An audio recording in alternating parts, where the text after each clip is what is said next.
Yes. I think I agree. We shouldn't just be looking outward. Inward looking is extremely important for Afghanistan. And I must say that despite our domestic issues, I think domestic issues that any democracy would have, I think corruption is not just restricted to Afghanistan. Pakistan shares a fair share of that in their own, and we would never point to it because I think it's a domestic Pakistani issue. And we are a free country with a free media, and we're very transparent in that manner. So our problems are out like an open book. That doesn't mean that doesn't mean those problems don't exist in other countries. It just shows our commitment to resolving them and not hiding them. That's basic. But despite all of our internal issues, there is consensus in Afghanistan over our foreign policy. There is consensus over the defeating of terrorism. There is consensus that we want to end that criminality in our region. I'm afraid it's not a blame game. It's for our understanding, and it's always these smokes mirrors whenever we have a candid discussion, that it shifts from a real conversation that can take us to a place where it's branded as blame game. Terrorism is not a bilateral issue. It's not a trilateral or a quadrilateral issue. It's a global concept. It's a global threat. And we would like to address it not just for ourselves. There is an entire world fighting terrorism in our country.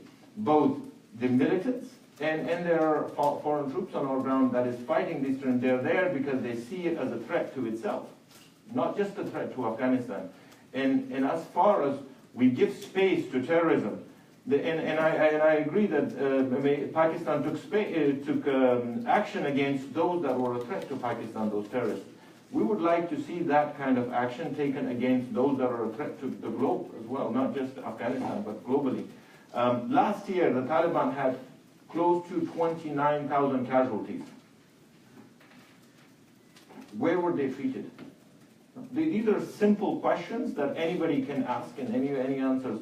29,000 casualties. What hospitals? There are no hospitals in the ungoverned spaces that can treat those injured. There are also no fundraising efforts in the ungoverned spaces that requires. This is not a cheap war. It requires huge amount of resources. The Taliban today are equipped with very sophisticated weaponry. It comes from a place. It comes for support. They're also training. Our security forces are trained by the US and NATO forces. Where is the training that comes to the Taliban and the logistical supports that come to it?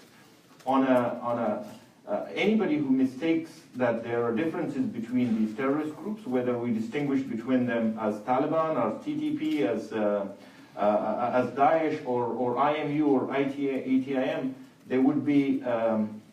they'd be making a huge mistake.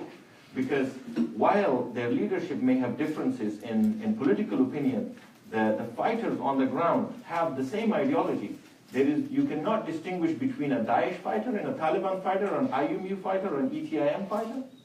And if it was a blame game, as the ambassador mentioned, then it should only have been Afghanistan. Among Pakistan's four neighbors, Iran has also come out and raised its concerns over terrorism, sponsor of terrorism from Pakistan's front.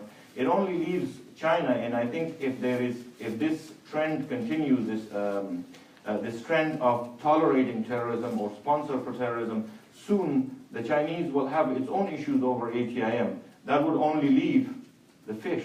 And I don't think if they could complain, they would too.